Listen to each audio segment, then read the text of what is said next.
The family home buzzed with laughter, plates clinking, and warmth filling the autumn evening. Maya Carter walked into the living room with a smile, holding her phone when it vibrated sharply in her hand. "Well?" She frowned, unlocking the screen to see Ethan's name flash above a message that was not meant for her. The words seared instantly. "Can't wait to sneak away again tonight." Her chest tightened, and her breath hitched as the world around her blurred. She glanced up at Ethan, laughing near the fireplace with her cousin Anna, their eyes meeting for a fleeting second. Maya said softly, "This can't be real." The words slipped from her lips like broken glass. Her vision tunneled, isolating Ethan's grin, Anna's tilted smile, and the faint brush of their hands. Claire, her best friend, noticed the shift in Maya's expression and whispered, "You okay?" Maya forced a brittle smile, shaking her head. Her mind spun as whispers overlapped in the background, and then she caught Anna leaning close to Ethan, her voice barely audible but crystal sharp in Maya's ears. "I don't think she'll ever find out." The sentence shattered her. Maya excused herself from the chatter, moving toward the hallway with shaky steps.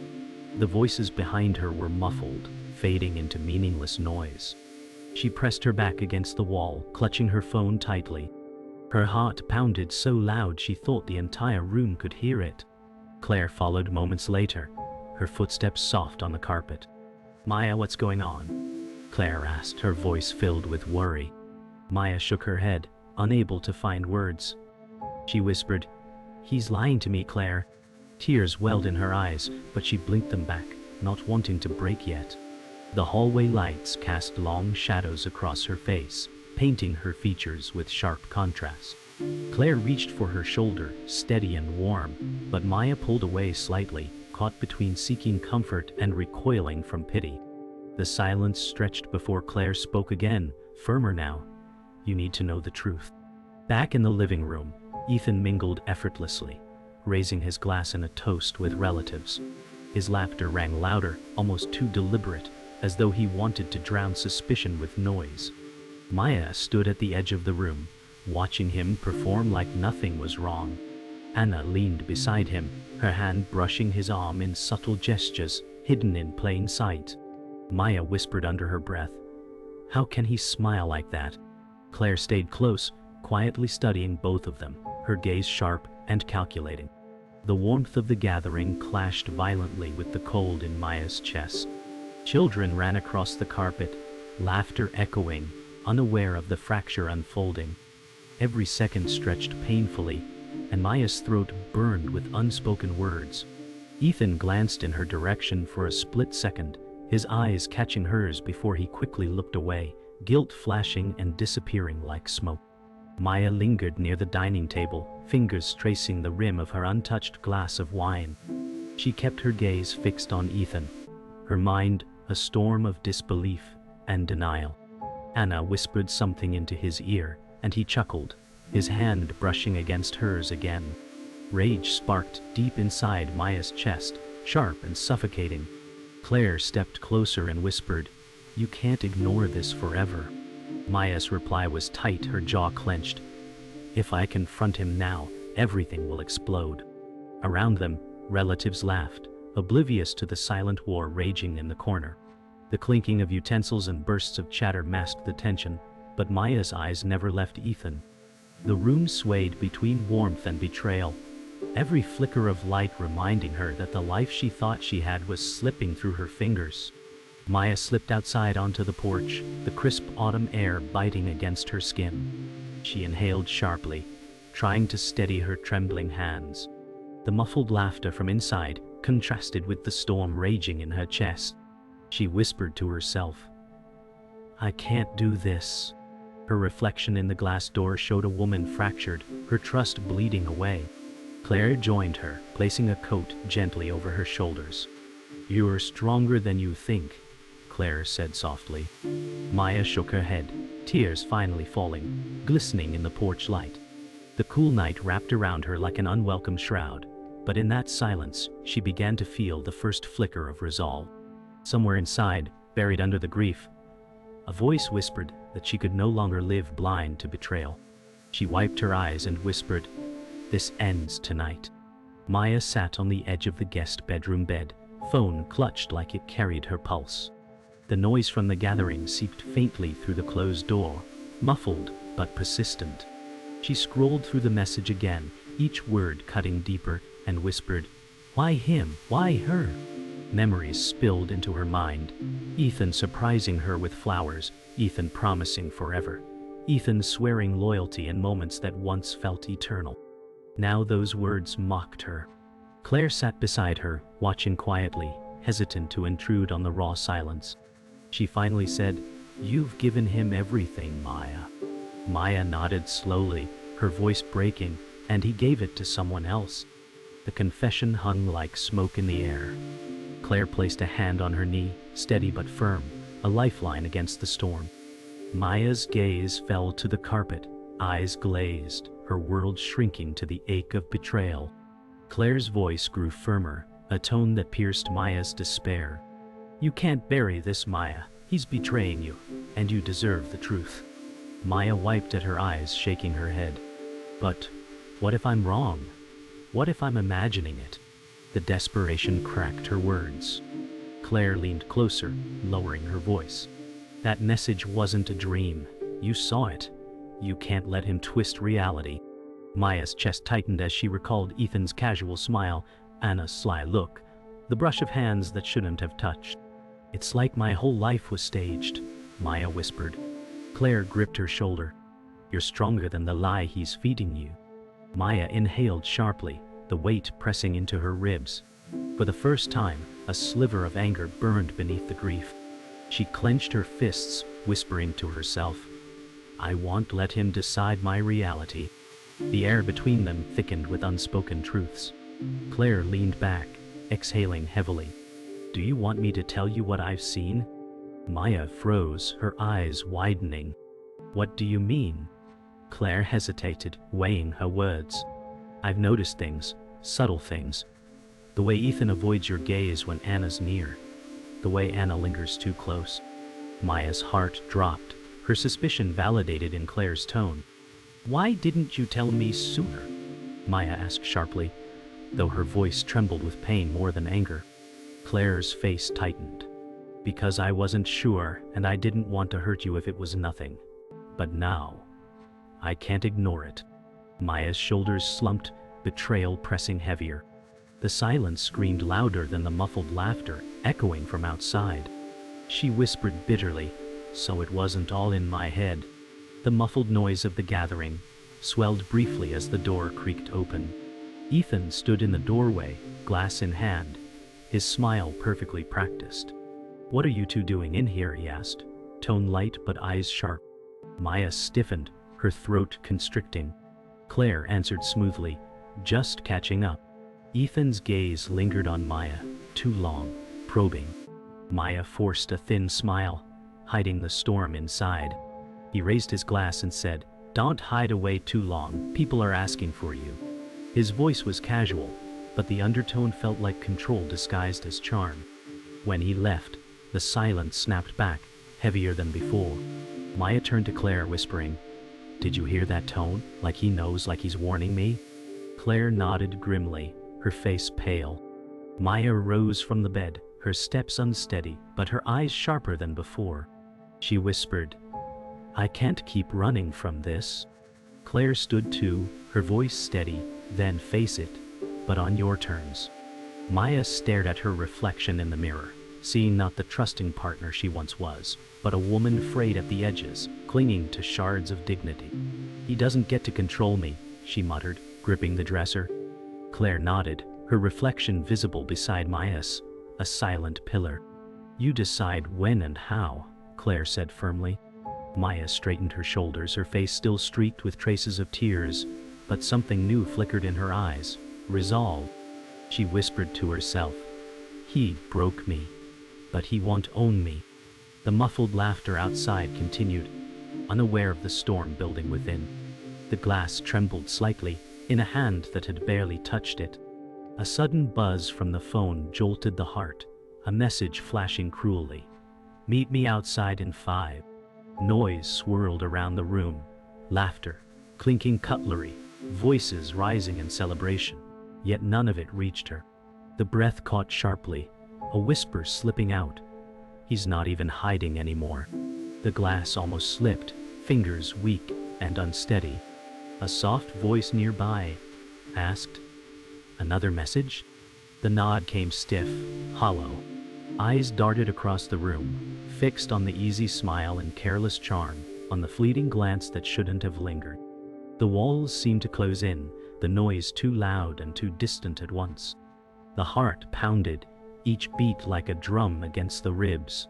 A murmur broke the silence inside. "If I follow, I'll know." He slipped away from the gathering with practiced ease, tossing a smile and a polite excuse before disappearing toward the hallway.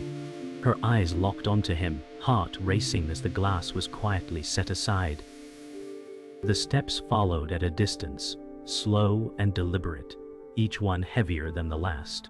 "Be careful," came a whisper from behind, but the words fell away, unheeded. The hallway stretched dim and narrow, shadows creeping along the floor. The faint scent of roasted food lingered in the air, but it turned bitter on her tongue. The phone was clenched tighter, knuckles paling as breath quickened. The silence roared louder than the voices left behind. A thought pressed in like fire. If he's meeting her, then tonight everything ends. A voice carried first, low and strained. "We can't keep doing this here." The words sliced through her chest like a blade. Then came a laugh, soft and cutting, dripping with something cruel. Fingernails dug into the wall, scraping against paint. A whisper cracked from trembling lips. "It's her." Rage surged, drowning the tears that threatened to fall. Another voice followed, quieter, heavier. "She suspects something." And the reply landed harder. "She'll never have proof." The breath stuttered, knees buckling for an instant, before a hand steadied her from behind. She shook her head fiercely, eyes burning, lips shaping silent words. "I need to see them." The shadows no longer concealed lies, they screamed them. Steps crept forward despite the trembling legs, drawn by the sound of hushed voices. The sight unfolded sharp and undeniable. Two figures standing close, her hand brushing his sleeve, his face tilted toward hers, with a smile that didn't belong to anyone else. Breath caught in the throat, a hiss escaping. He doesn't even hesitate. A tug came at her arm, an urgent whisper, "Not now." The head shook violently, fury blazing brighter than restraint. Eyes locked on every stolen glance, every gesture that confirmed the truth. The laughter from the gathering beyond the walls twisted into something grotesque, a hollow mask over betrayal. The grief that had weighed so heavy began to harden into something else entirely, fire, sharp and consuming. The wall became the only anchor as her body trembled, chest heaving, vision blurred with tears. "Please not here," came the urgent whisper again. The reply cracked, raw and jagged. "I can't unsee it. It's real. He's hers." Hands shook violently, the phone clutched to the chest like a shield. Through the doorway, a hand brushed back hair with false tenderness, sealing the betrayal. The urge to storm in boiled hot, but restraint coiled tighter, a cruel reminder whispering inside. "Wait. Let them believe. Let them think you're blind." Eyes burned, tears streaking down, but resolve surged underneath the ruin. A vow escaped through clenched teeth. "If he thinks I don't see, he's already lost." The corridor opened into a den where a single lamp hummed like a secret. He stood too close to her, and the space between them looked practiced. A hand rested on his sleeve, casual, confident, undeserved. Heat surged, and the floor tilted like a small boat in wind. A whisper slipped out. "So this is it," he said lightly. "Just a minute," and the smile failed to cover the crack. She answered, "We should go before anyone notices," with a brightness that cut like ice. The heart hammered a cruel drum that would not be quiet. The lamp haloed them and turned treachery into still life. Old promises snapped like thin wire in a storm. Fingers lifted the phone only to steady the shake. Breathing narrowed to a thread, sight refusing to blink. The truth did not knock. It sat there, bold and unashamed. A voice inside said, "You are awake now." Another added, "Do not move until the picture is complete." The mind tried to bargain, but the body knew first. That touch was not an accident. That lean was not a slip. A shape from childhood slid into focus, and the word landed like a blow. Cousin. Air thinned, and the room shrank to a cruel triangle. She mouthed, "Family," and the syllables tasted like rust. He said, "We should be careful," barely above a murmur. The answer came as a hush. "Relax. She trusts you." The sentence gnawed like a rat in the dark. The heart wanted to run, yet the feet stuck to carpet like glue. A laugh from the party floated in and died against the wall. Memory flickered through shared holidays, old photos, and unguarded kitchens. Every frame warped under fresh poison. The phone slipped in the hand, then steadied. A decision formed with the patience of ice. He stepped back a fraction, the smile turning into a mask. She tilted her chin, innocence rehearsed to a shine. A voice cut through them, calm and razor-thin. "I heard enough." Eyes widened, then narrowed, then softened with practiced pity. He said quickly, "You're misunderstanding this." The reply floated like smoke. "Are you sure?" Silence answered first, heavy and stubborn. She added sweetly, "We were planning a surprise." The word surprise rang hollow, tinny, and cheap. Breath steadied, and the shoulders lifted with a quiet resolve. Then "Show me" came out measured and even. A glance flashed between them, brittle as glass. The moment held, stretched, and began to tear. Somewhere in the house, music swelled and felt obscene. The mask slipped at the edges, and the room finally matched the truth. The request hung in the air like a countdown. He said, "Not now, too fast to sound kind." She answered, "Why later, if there is nothing to hide?" A twitch at the mouth betrayed the answer before words arrived. The cousin smiled thinly and tried softness. "Let's not make a scene." The calm reply landed solid. Truth does not fear light. Footsteps gathered somewhere beyond the door, curious and slow. A friend hovered near the frame, eyes warning, posture ready. The breath settled at last, deep and deliberate. "You will stand with me." The heart told the spine, and the spine agreed. He searched for a doorway that did not exist. She looked for a script that could not be staged. The night paused, waiting to be claimed by the next move. Silence pressed in, then cracked. "Prove me wrong," came soft, steady, unshakable. He said, "This is ridiculous," and the voice betrayed a tremor. She offered, "Phone's on the table now." The cousin's breath hitched, and the eyes flicked to exits. "If there is nothing here, we walk out clean," sounded almost kind. The clock ticked like a metronome at a funeral. He stalled, then reached for a pocket, then stopped. The room listened, and the house seemed to lean closer. Last chance arrived without heat, only weight. The friend shifted closer, a silent witness. A screen lit the cousin's face, and a notification bloomed like a flare. No one spoke. Proof arrived uninvited, bright as noon. The ground under old trust finally gave way. The room shifted into silence, the kind that hums with danger. A voice cut through, sharp and steady. "Tell them." He froze, face twisting into panic, masked as charm. "You're mistaken," he stammered.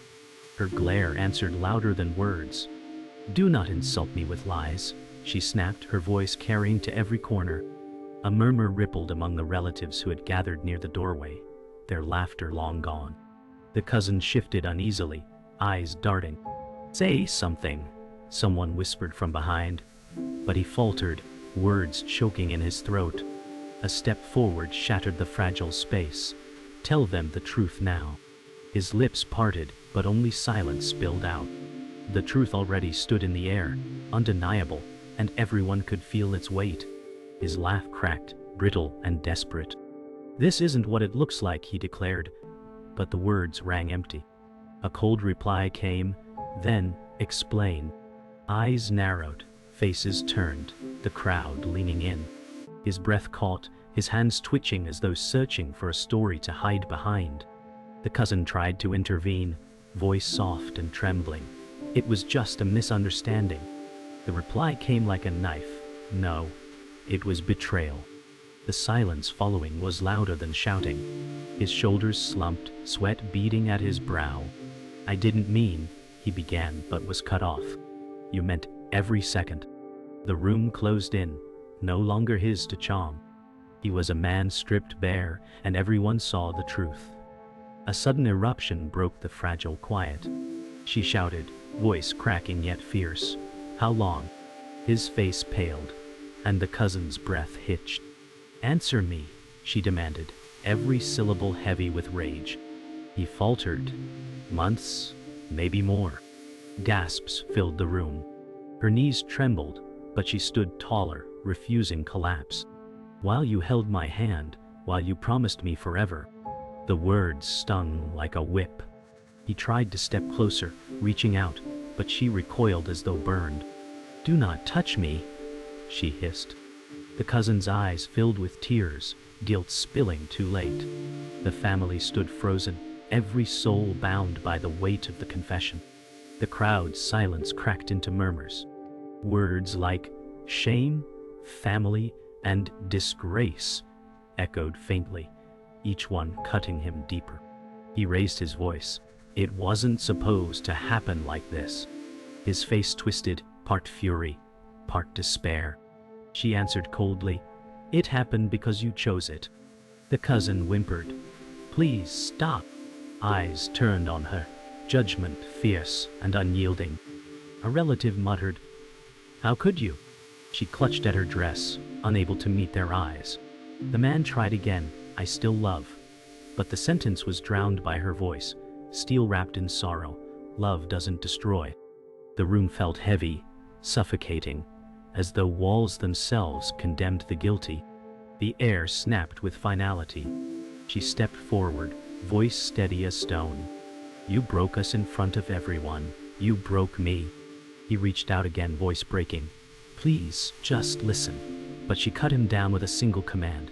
Enough. The cousin wept quietly, clutching her arms as relatives turned away, unwilling to comfort her. A hush fell, broken only by a steady voice declaring, this is over. The words echoed like a bell tolling the end. His knees buckled, shoulders collapsing under the weight of exposure. She turned away, the silence of dignity louder than fury. The family stood witness, their judgment sealing the ruin. What had been hidden in shadows now lay in ruin, beyond repair. Silence lingered after the last word, heavy as wet wool. Eyes turned away from him, and the room exhaled a tired judgment. A chair scraped, harsh as a scold. She stood very still, breathing through the tremor in her ribs. Someone muttered about respect, and the word landed like a gavel. He tried to speak, but the sound dried in his throat. The cousin folded into herself, shrinking from every glance. A steady hand touched her shoulder, warm and anchoring. You do not owe anyone your collapse, the friend whispered. She nodded, small but certain. The storm inside eased a fraction, not gone, only harnessed. A thought gathered shape. The end could be a door, not a cliff. Whispers shifted into chores, as if the house itself wanted normal back. The cousin stepped forward, mouth quivering around a sorry that had arrived too late. No, came the answer, even and spare. Not tonight. The friend stood near, a quiet wall that would not budge. He watched from the edge, trapped between pride and ruin. A relative asked if help was needed, and she shook her head. The shake felt like freedom. The cousin tried again, softer, smaller, but the door to tolerance had closed. Take responsibility there, she said, and flicked a glance toward him. The words landed clean, not cruel. The room absorbed them and held still. She chose silence next and let it work. Cool night air met flushed cheeks and stole the heat of anger. Porch boards sighed under careful steps. Inside, voices softened to a blur, as if the house chose mercy. The friend draped a coat without asking. Breathe, she said, not as an order, but a gift. Breath came, slow and square, filling the corners of the chest. Stars hid behind thin cloud, stingy with their light. This does not define you, the friend added. The answer was a whisper, soft but steel. It ends here. A phone buzzed again and was silenced, face down like a moth pinned under glass. Grief stood beside resolve, awkward companions sharing the same coat. Both would travel home. Only one would drive. Back inside, steps turned practical. A purse, a charger, a scarf forgotten under a chair. Each item felt like a decade returned. He moved closer, words lining up for another plea. A palm lifted, quiet and final. A key slid onto a side table, thin metal clinking like a bell for endings. Boundaries, she said, nothing more. The friend hovered near the doorway, eyes locked on exits, ready if needed. The cousin stared at the carpet, tracing patterns that would not forgive her. A relative cleared a path with a tilt of chin. And shoes found their pair, as if they had waited for this moment. She stood taller, not lighter, just honest. The house watched and kept its lessons. The night took her whole and did not argue. Gravel crunched like punctuation under each step. A car door opened to a soft interior hush. The friend settled in, hands at 10 and 2, engine low as a lullaby. Home first came the plan, simple as a rung on a ladder. The phone stayed dark in the bag, a small victory with sharp edges. Tears returned, but quietly, as if obeying new rules. Streetlights stitched a path of small suns across the windshield. "You will heal," the friend said. The answer was not a word, but a nod that felt earned. At the corner, the blinker clicked like a metronome for a different life. The road waited, patient and long.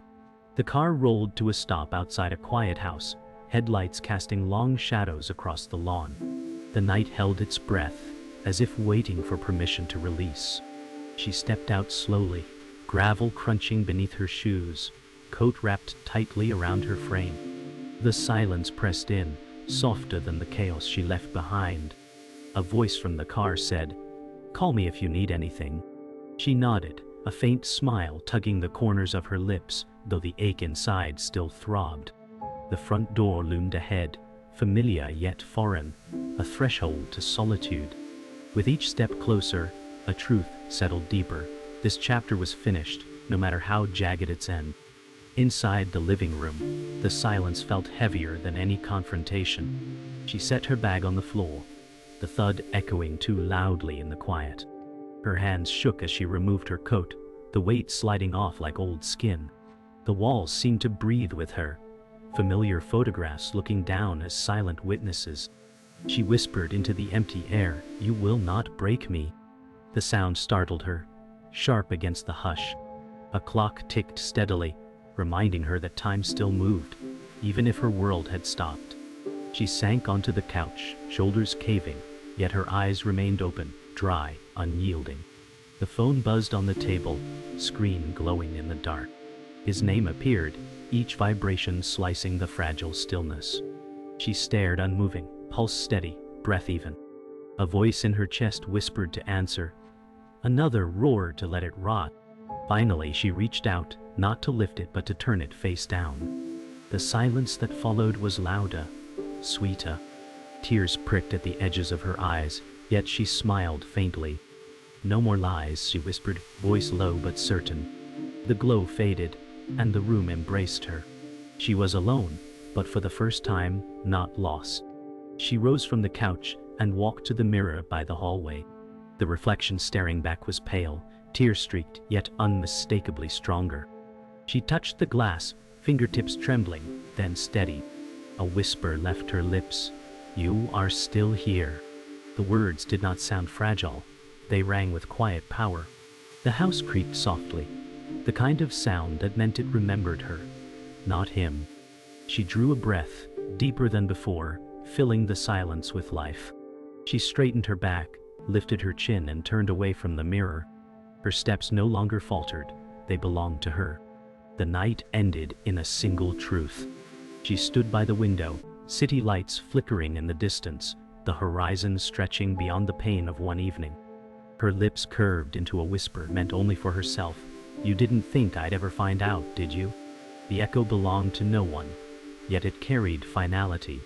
She drew the curtains shut, turning her back on the past. The silence that followed was not hollow but whole. The scars would remain, but so would her strength. For the first time, the darkness did not frighten her. It felt like a beginning.